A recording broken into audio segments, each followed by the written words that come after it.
My brother stole my inheritance, but he never expected me to find the truth. I never imagined that the person who would betray me the most would be my own brother. If someone had warned me years ago, I probably would have laughed and said, "Not him." We grew up sharing everything. The same bedroom, the same hand-me-down clothes, the same dreams about leaving our tiny hometown and making something of ourselves. Sure, we argued like every pair of siblings, but I always believed that when things really mattered, we'd have each other's backs. Turns out, I was the only one who believed that. It all started after my grandfather passed away. He wasn't a wealthy businessman or some millionaire. He spent 40 years running a small family hardware store. He woke up before sunrise every single day and never complained, even when business was slow. He believed in earning everything honestly. Before he died, he told me something that stayed with me. He squeezed my hand and smiled. Made sure everyone gets treated fairly. At the time, I didn't think much about it. I assumed he had written a simple will and that would be the end of it. I was wrong. A week after the funeral, the family gathered at the lawyer's office. The room felt cold despite the summer heat outside. Everyone looked exhausted from grieving, but something about my brother seemed different. He wasn't sad. He looked nervous. Not the kind of nervous someone feels after losing a loved one, more like someone waiting for an exam result they already knew. The lawyer opened a folder and adjusted his glasses. "As stated in your grandfather's final will," I leaned forward. "The house and all remaining financial assets will be transferred solely to your eldest grandson." My brother. Silence. I waited for the lawyer to continue. Surely there was another page. Maybe Grandpa had divided the savings separately. Maybe the store belonged to both of us. Nothing. That was it. My brother looked down, pretending to be surprised. My mother started crying softly. My aunt whispered, "That's what he wanted." I just sat there, completely frozen, because it didn't make any sense. Grandpa always treated us equally. Birthdays, same amount of money, Christmas, matching presents. When he helped my brother buy his first car, he later gave me exactly the same amount to help with college. Fairness mattered to him. He talked about it constantly. So why would he suddenly leave absolutely everything to one grandson? I asked the lawyer if there had been any mistake. He politely shook his head. "This is the most recent signed will." Recent. Those two words kept echoing in my mind. Most recent, meaning there had been another one. I asked if I could see the previous version. The lawyer apologized. "I'm afraid I can't disclose older documents." My brother quickly interrupted. "Come on." Grandpa made his decision. Let's not disrespect his wishes. Something about the way he said it made my stomach turn. He wanted the conversation to end fast. That night I couldn't sleep. I replayed every conversation I'd ever had with Grandpa. Nothing fit. Just 3 months before he died, we were sitting on his porch drinking tea. He smiled and said something I now couldn't stop thinking about. "I hope you and your brother stay close after I'm gone." Then he laughed. "Made sure neither of you has any reason to fight. Neither of you." Not one, both. I remembered every single word. The next morning I called my brother. "I just want to understand." He sighed dramatically. "Upset because you didn't get anything." "No, I'm confused." "Well, maybe Grandpa trusted me more."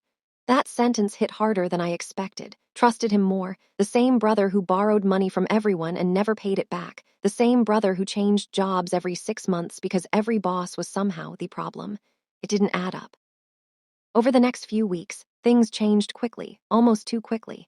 He listed Grandpa's house for sale, closed the hardware store within days, sold antique furniture that had been in the family for generations. He wasn't preserving Grandpa's legacy. He was liquidating it like someone desperate for cash. I asked why he was selling everything. He shrugged. "It's mine now." No emotion, no hesitation, just those 4 words. That was the first time I truly wondered if something darker had happened. Still, I had no proof. And accusing your own brother without evidence, that destroys families forever. So I stayed quiet, at least publicly, privately. I started paying attention. Then something unexpected happened. About a month later, I visited Grandma at her retirement home. She had early-stage memory issues, but some days she remembered everything perfectly. We spent an hour looking through old photo albums. She smiled at pictures of Grandpa fixing bicycles and grilling burgers every Sunday. Then she suddenly frowned. "Your grandfather ever finish updating the papers?" I looked up. "What papers?" She seemed confused. "Inheritance papers." I froze. "What do you mean?" She looked around the room before lowering her voice. "He said he was changing them after your brother kept asking." My heart started racing. Asking what? "He wanted to know how much everything was worth." She laughed sadly. "Your grandfather hated those conversations." I tried to stay calm. Grandpa ever tell you what he changed? She closed her eyes for a moment. I don't remember exactly. Then she whispered something that completely changed everything. But I know he wanted it split equally. Split equally, exactly what I'd believed all along. Before I could ask another question, Grandma drifted into another topic, asking where Grandpa had gone. The moment was over, but I had enough, not proof, not yet, just a tiny crack in the story everyone else had accepted. That evening I drove past Grandpa's old house. A moving truck was parked outside. Workers carried boxes toward the driveway. One cardboard box slipped from a mover's hands. Its contents spilled across the lawn, old notebooks, letters, photo albums. The mover started throwing everything into a trash container. I don't know why, but something told me to stop. I walked over and asked if I could take a look before they threw everything away. He shrugged. If it's trash, go ahead. I climbed into that dumpster wearing my nicest jeans. People driving by probably thought I'd lost my mind. Maybe I had. For nearly 30 minutes, I searched through dusty papers, receipts, birthday cards, old magazines, nothing useful. Then I found a leather folder. It was covered in dust. Inside were insurance documents, tax records, and one sealed envelope. Written across the front in Grandpa's handwriting were 4 words. For after my passing. My hands started shaking. The envelope had never been opened. Not by the lawyer, not by my brother, not by anyone. I stared at it for what felt like forever. Should I open it? Or was I about to uncover something my brother had spent weeks making sure nobody would ever see? I took a deep breath and carefully broke the seal. The paper inside wasn't a will. At least, not the kind of legal document I had expected. It was a handwritten letter. Grandpa's handwriting was unmistakable. Slightly shaky, but neat enough that I could hear his voice in every sentence. It began simply. If you're reading this, then I hope my family is still taking care of one another. My chest tightened. The next few paragraphs weren't about money at all. They were about family, forgiveness, and how quickly greed can ruin relationships that took a lifetime to build. Then I reached the part that made me stop breathing. I have updated my will. Everything is to be divided equally because I never want either grandson to feel less loved. I read that sentence 3 times, then a fourth. It was exactly what Grandma had remembered, but there was something else. I have left the signed copy with my attorney. If anyone ever tells you differently, ask questions before accepting the answer. I looked at the date. It had been written just 6 weeks before Grandpa passed away. Which meant Grandpa definitely believed the newest will divided everything equally. So why had the lawyer read something completely different? At first, I wanted to march straight to my brother's house and demand answers. Instead, I forced myself to think. A letter wasn't enough. Anyone could argue that Grandpa simply forgot to update the paperwork. I needed facts. The next morning, I called the lawyer's office. The receptionist politely informed me that the attorney handling Grandpa's estate was on vacation for another week. Convenient, very convenient. I thanked her and hung up. Something about this whole situation felt off. That afternoon, I visited Grandpa's old hardware store. The building was empty now. The shelves were gone. Even the old wooden counter had been removed. Only a faded outline remained where the family photo used to sit. As I stood there, someone called my name. I turned around. It was Mr. Harris, one of Grandpa's oldest employees. He had worked there for nearly 20 years before retiring. I heard the place got sold, he said sadly. We talked for a while, sharing stories about Grandpa. Then he casually mentioned something that caught my attention. Remember driving him to the lawyer's office before he got sick. I tried not to react. You took him there? Yeah. What was the appointment for? Mr. Harris shrugged. He said he needed to fix some paperwork because someone had been bothering him about the inheritance. Inheritance, again. I asked if Grandpa had seemed upset. Mr. Harris nodded slowly. He kept saying money changes people. Then he looked at me. He seemed disappointed. Who? He hesitated. I don't think I should say. It's important, he sighed. He mentioned your brother. Those words settled like a weight on my shoulders, not because they proved anything, because they matched every tiny clue I'd collected so far: Grandma, the letter, now Mr. Harris, 3 different pieces of the same puzzle. That evening I drove home feeling more certain than ever that the truth hadn't been told.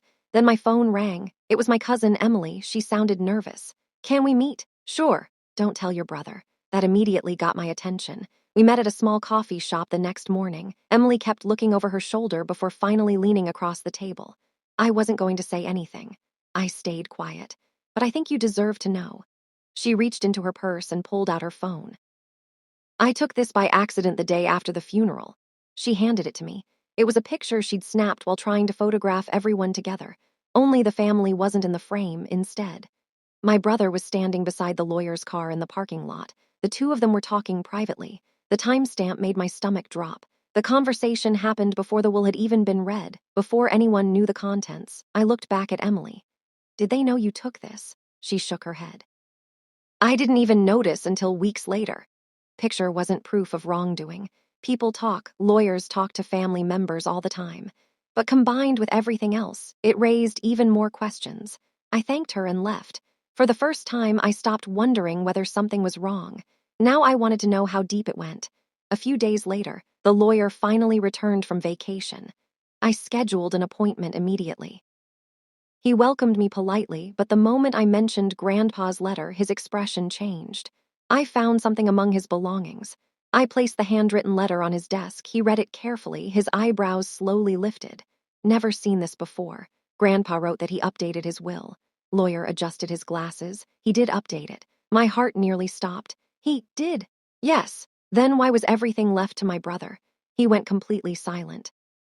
Long enough that I wondered if he'd heard me. Finally, he opened a filing cabinet. He searched through several folders before pulling one out. He flipped through the pages, then stopped. His face lost all color. "This," he whispered more to himself than to me. "This isn't right." I leaned forward. "What isn't right?" "The file number." "What about it?" He stared at the documents. "This isn't the version I remember preparing." Every hair on my arm stood up. He opened another storage drawer and removed an archive log. Page after page, signature after signature, appointment records, then he frowned. "There should be another document listed here." "There isn't." He checked again, nothing. "It's missing." I felt my pulse pounding in my ears. "What does that mean?" He looked directly at me. "It means someone removed a document from this file." Room became completely silent. Neither of us spoke for several seconds. Finally, I asked the question I had been afraid of since the funeral. "Someone replace a will," the lawyer answered carefully. "Legally." Physically, he hesitated. "If someone had access before the estate was processed." He didn't finish the sentence. He didn't have to. As I stood to leave, he stopped me. "There is one more thing." I turned around. "When your grandfather came to update his will." He paused. He didn't come alone. I already knew the answer before he said it. "Your brother drove him." For a moment, the entire timeline suddenly made sense. The constant questions about money, the meetings, the rush to sell everything, the missing document, the private conversation before the reading, every clue pointed in the same direction. But I still didn't have the one thing that mattered most: proof. Without proof, it would always be my word against his, and my brother was counting on exactly that. What he didn't know was that someone else had been quietly watching everything from the very beginning, and that person was finally ready to talk. For the next 2 days, I barely touched my phone. I kept replaying the lawyer's last sentence in my head. Someone else had been quietly watching everything. Who? A neighbor, an employee, another family member? I had no idea. Then, early Friday morning, I received a call from a number I didn't recognize. I almost ignored it. Something told me not to. "Hello," a quiet voice answered. "Is this Daniel?" "You've got the right number.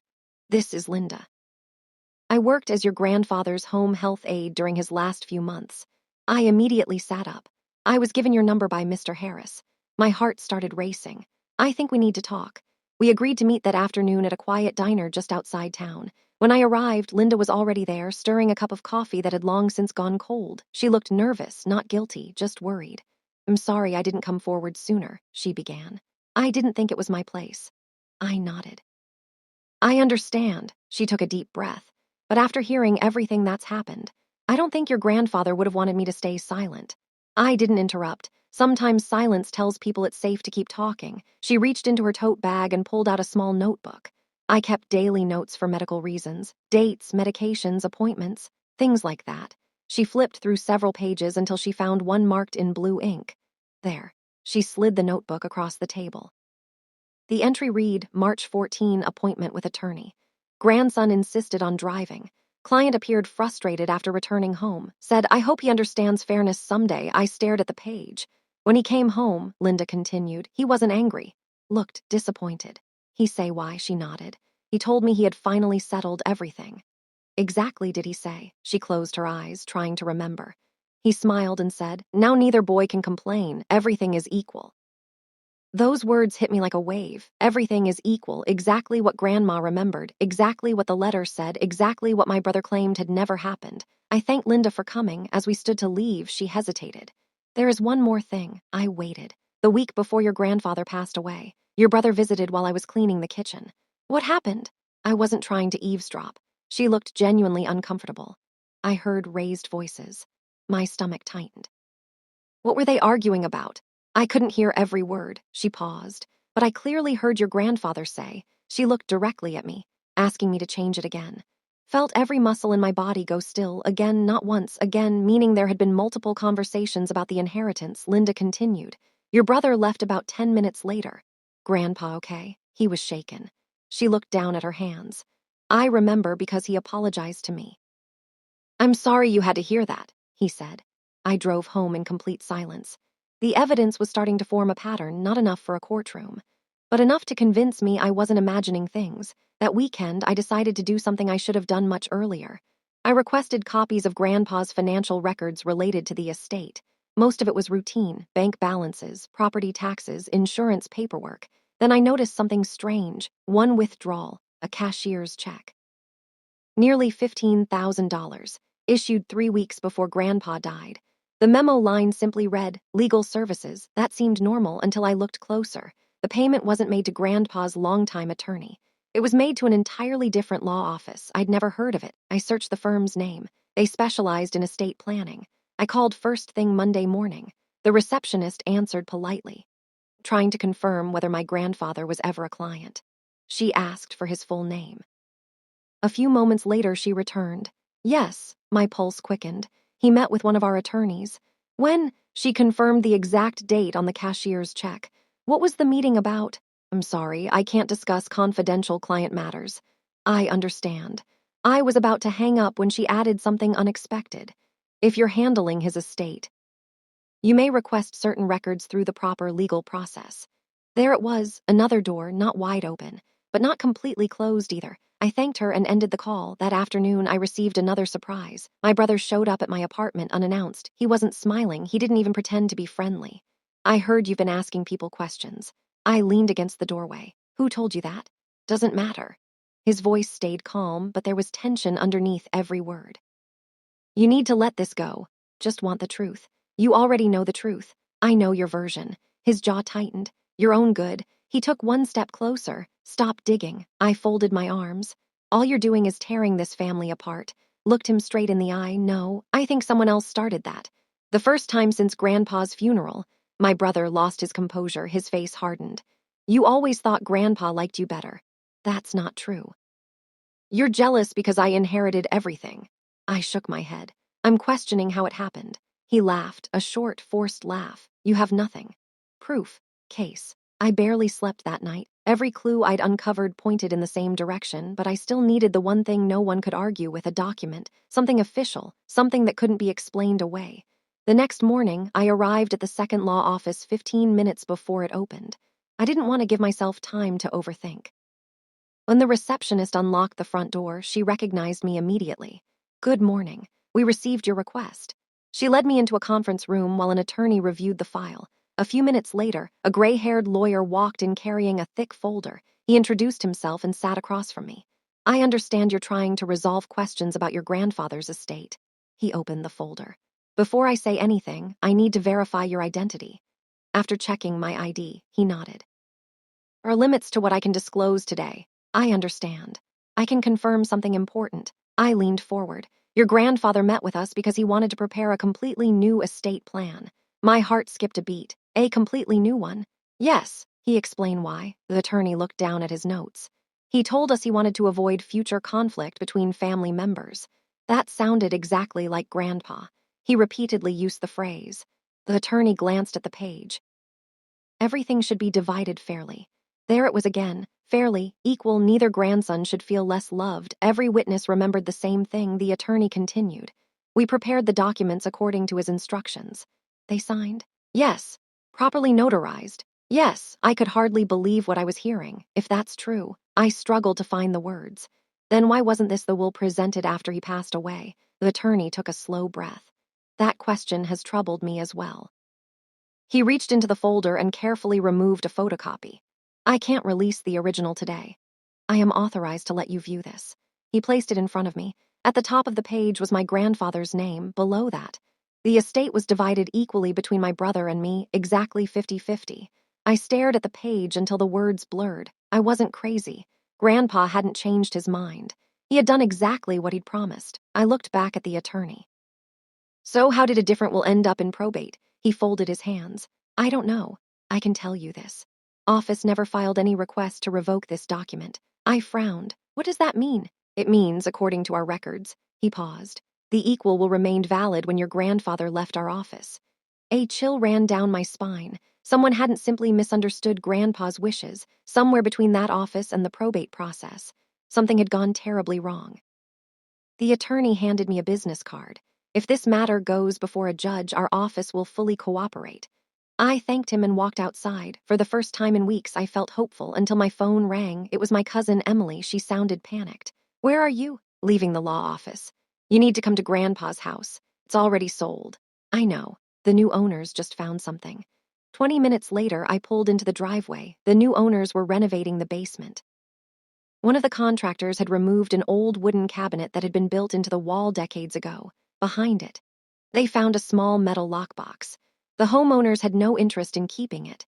Since it belonged to Grandpa, they agreed to let the family inspect it before deciding what to do. My brother was already there. So was my mother. The atmosphere was tense. No one spoke.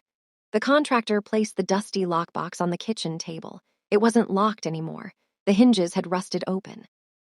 Inside were old family photographs, military medals, a few savings bonds, and a sealed envelope. My brother reached for it immediately. I instinctively grabbed his wrist. Let's all see it together. A brief second, anger flashed across his face. Then he forced a smile. Of course. I opened the envelope carefully. Inside was another handwritten note from Grandpa. It wasn't long, only a single page, but every word mattered.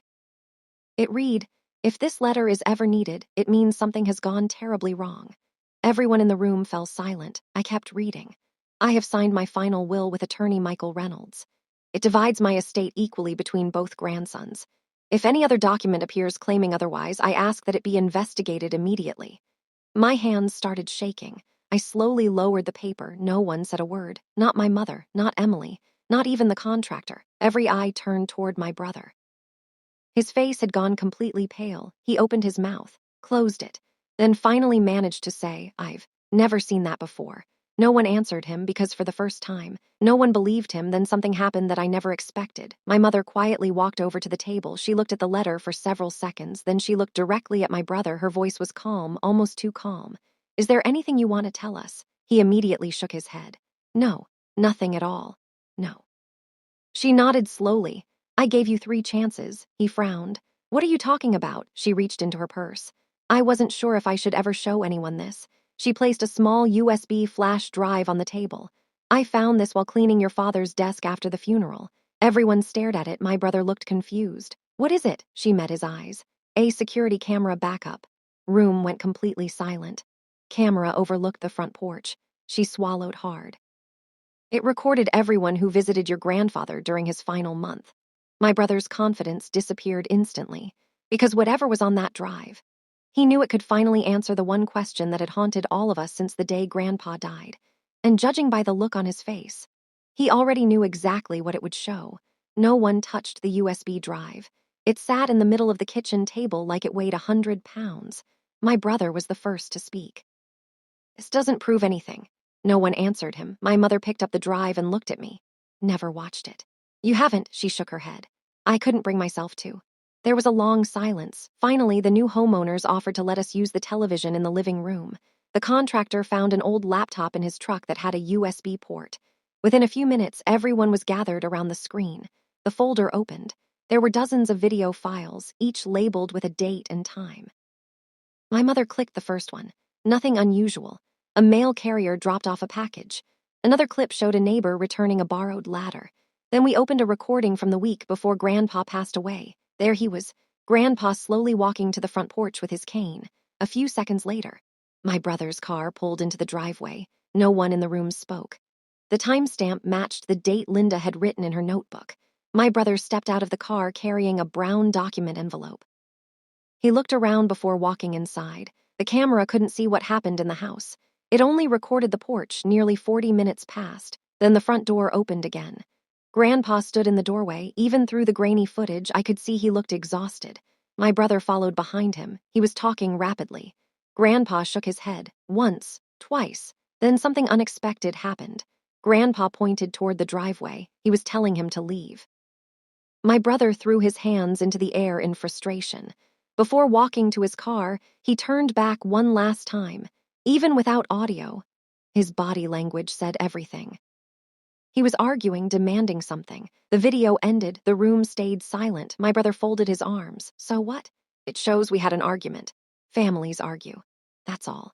He sounded confident again, too confident. Then my mother clicked another recording. This one was taken 2 days later again. My brother arrived again. He carried the same brown envelope. This visit lasted only 15 minutes when he walked back outside. The envelope was gone. I felt my stomach tight. He had entered the house carrying documents. He left without them. My brother noticed everyone staring at him. I left paperwork for Grandpa. What paperwork? I asked. Insurance forms. Then why weren't they found with the rest of his papers? He hesitated. I don't know. It was the first time since this all began that his answers sounded uncertain. Then Emily spoke. I remember that envelope. Every head turned toward her. She nodded. I saw it at Grandpa's birthday dinner. She looked directly at my brother. You wouldn't let anyone touch it, he immediately replied. Because it contained private financial documents. Emily frowned. I don't remember Grandpa ever opening it. Neither did anyone else. The more people thought about it, the stranger it seemed. My mother closed the laptop. I think we're done here. My brother quickly stood. Good. I'm leaving. He reached for his car keys, then the contractor cleared his throat. Actually, everyone looked at him.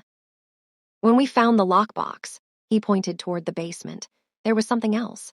What do you mean? It was stuck underneath one of the floorboards. He disappeared downstairs for a moment before returning with a thin leather notebook covered in dust. I almost threw it away. He handed it to me. The cover simply read. Carefully opened it. Most pages contained ordinary reminders, doctor visits, church meetings, birthdays. Then I found an entry written just 3 weeks before Grandpa passed away. It read 10:00 a.m. Attorney Reynolds. Final signing completed below that. In different handwriting.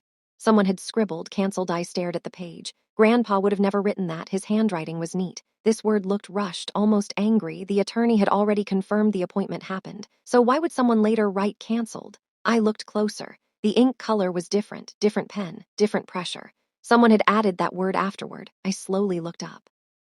My brother wasn't standing beside the table anymore. He was halfway to the front door. Without saying a word, without looking at anyone, he was leaving. Where are you going? My mother asked. Had enough. No, her voice stopped him cold. We've had enough. He froze. She had tears in her eyes. I defended you. I trusted you. I told everyone my son would never do something dishonest. Her voice cracked. So tell me I'm wrong. He didn't answer. Look at me and tell me I'm wrong. Still nothing. He gripped the doorknob so tightly that his knuckles turned white. Then he quietly said, I need some air. And he walked out. The front door closed behind him. No one moved. About 30 seconds later, we heard the sound of a car engine, then tires spinning across the gravel driveway. He hadn't just gone outside. He had driven away fast, far faster than someone who had nothing to hide. My mother slowly sat down in Grandpa's old chair. I think, she whispered. It's finally time we stopped protecting him. The next morning, I received a phone call from Attorney Reynolds. His voice was unusually serious. Been reviewing our archived files. You find something? Yes, there was a brief pause. I found the names of every person who signed in on the day your grandfather finalized his will. I grabbed a pen. Who was there? Your grandfather. The 2 legal witnesses. Myself, 1 additional visitor. I held my breath. Who? The attorney answered quietly.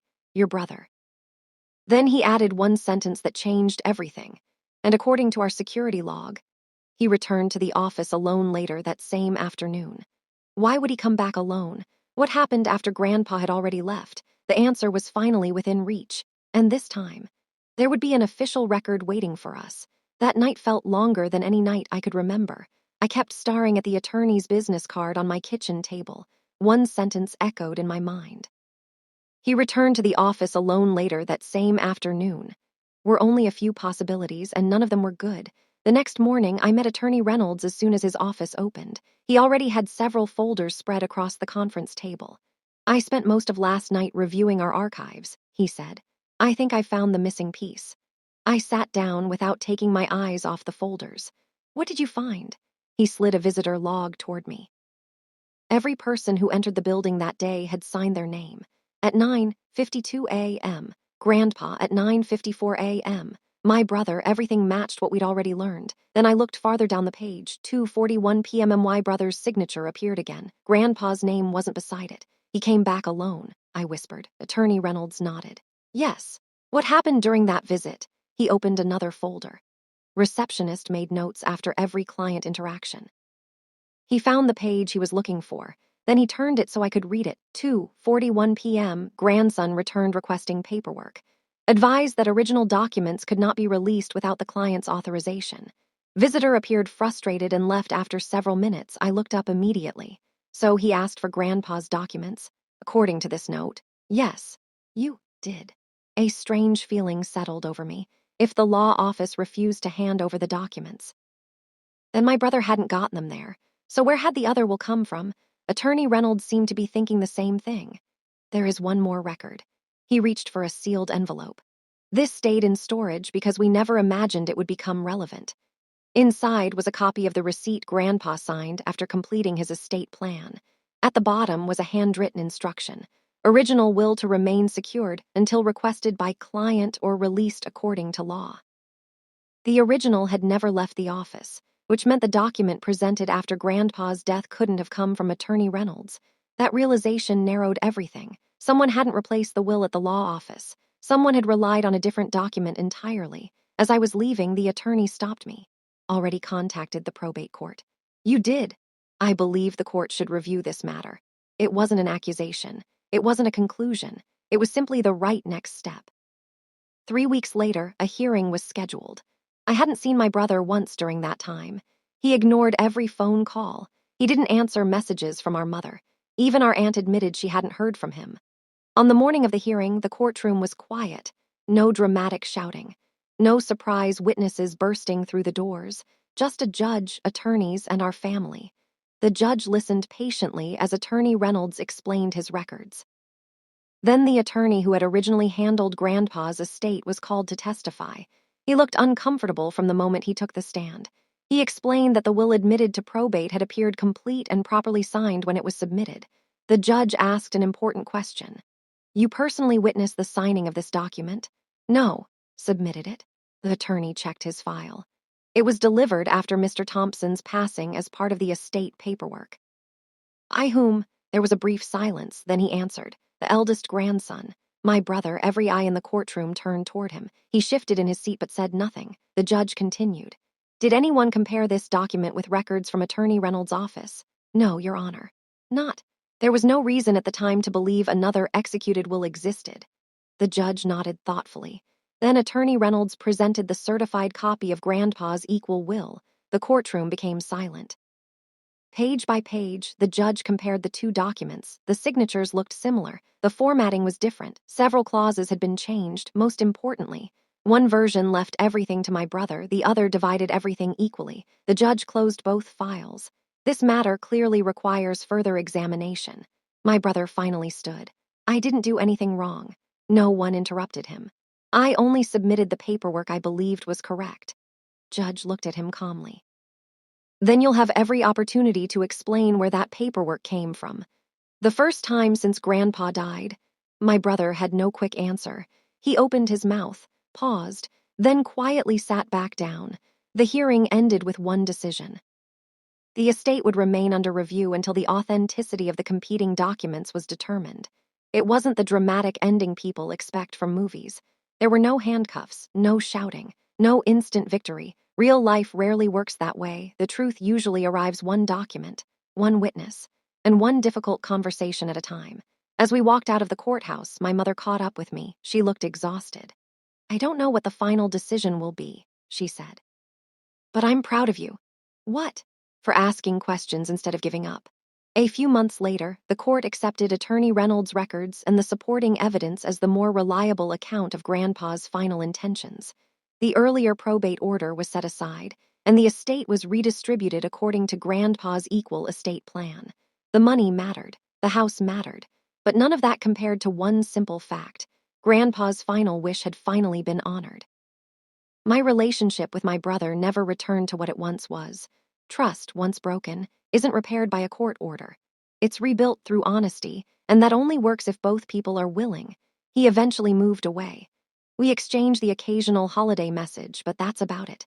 Some people ask whether I regret pursuing the truth. My answer is always the same.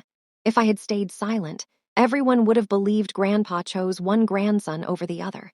That would have been his legacy. Instead, his real legacy survived, not because of the inheritance, but because the truth finally had a chance to be heard. And that's worth far more than anything that was written into a will.